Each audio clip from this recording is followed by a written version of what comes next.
আলী রাদিয়াল্লাহু আনহু থেকে বর্ণিত আছে রাসূলুল্লাহ সাল্লাল্লাহু আলাইহি ওয়াসাল্লাম বলেছেন, হাদিসটা খুব ভালো করে শুনুন।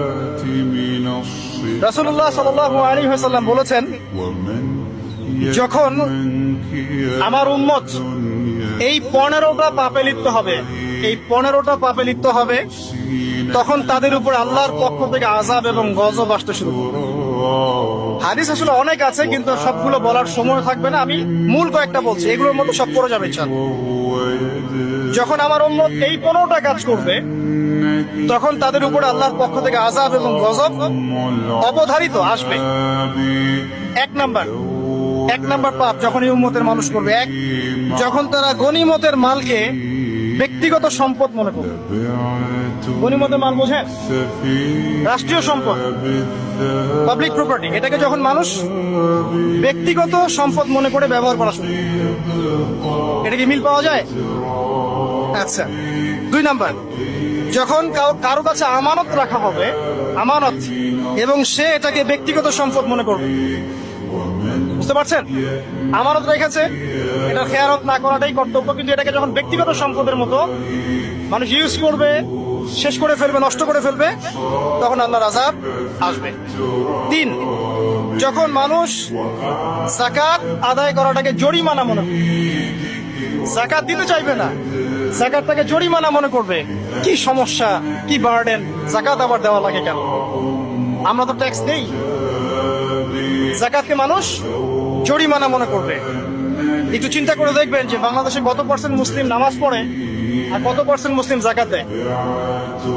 শুধু যাকাতের টাকাগুলো যদি আমরা একত্রিত করতে পারতাম, বড় বড় মেগা প্রজেক্ট করা সম্ভব ছিল, অনেক বড় বড় প্রজেক্ট করা সম্ভব ছিল, অনলি যাকাতের টাকা দিয়ে। আর যাকাতের টাকা 1 বছরে শেষ হয়ে যায়, পরের বছর আবার ঘুরে আসবে। ঠিক আছে, ইসলামিক ইকোনমিক্সের বেসই হলো যাকাত। এটা নিয়ে আমরা ইনশাআল্লাহ আরেকদিন কথা বলবো। 4 নাম্বার, যখন স্বামী, সমাজের স্বামী যারা আছে, এরা স্ত্রীদের আঁচল ধরে থাকবে।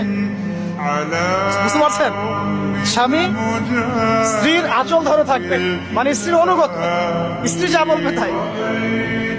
আচ্ছা, গায়রত নাই, মানে স্বামীর পুরুষত্বের গায়রত নাই। 5 নাম্বার, যখন সন্তান মায়ের অবাধ্য হয়ে স্ত্রীর খেদমত করা শুরু, যখন সন্তান মাকে দেখবে না, স্ত্রীকে দেখবে। পাচ্ছেন মিল সমাজে? আচ্ছা। 6 নাম্বার, যখন বাবার পরিবর্তে, পিতা, বাবার পরিবর্তে মানুষ বন্ধুদেরকে সম্মান করা শুরু, বাবাকে সম্মান করবে না, ফ্রেন্ড সার্কেলকে সম্মান।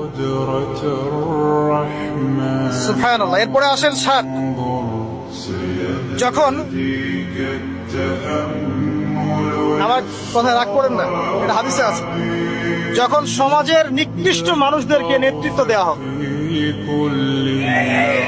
এটা হাদিসে আছে, সমাজের নিকৃষ্ট মানুষকে যখন নেতৃত্বের আসনে বসাবে মানুষ, তখন সমাজে আল্লাহর গজব আসবে।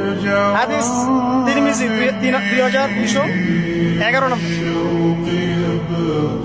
এরপরে 8, নবী সাল্লাল্লাহু আলাইহি ওয়াসাল্লাম বলছেন, যখন কোনো ব্যক্তিকে সম্মান করা হবে তার টর্চার থেকে বাঁচার জন্য, যখন কোনো মানুষের সম্মান করা হবে তার শাস্তি থেকে বাঁচার জন্য, মানে মানুষ মন থেকে সম্মান আসছে না, ভয়ে আপনি সম্মান করছেন, এই অবস্থা যখন আসবে তখন আল্লাহর আযাব আসবে।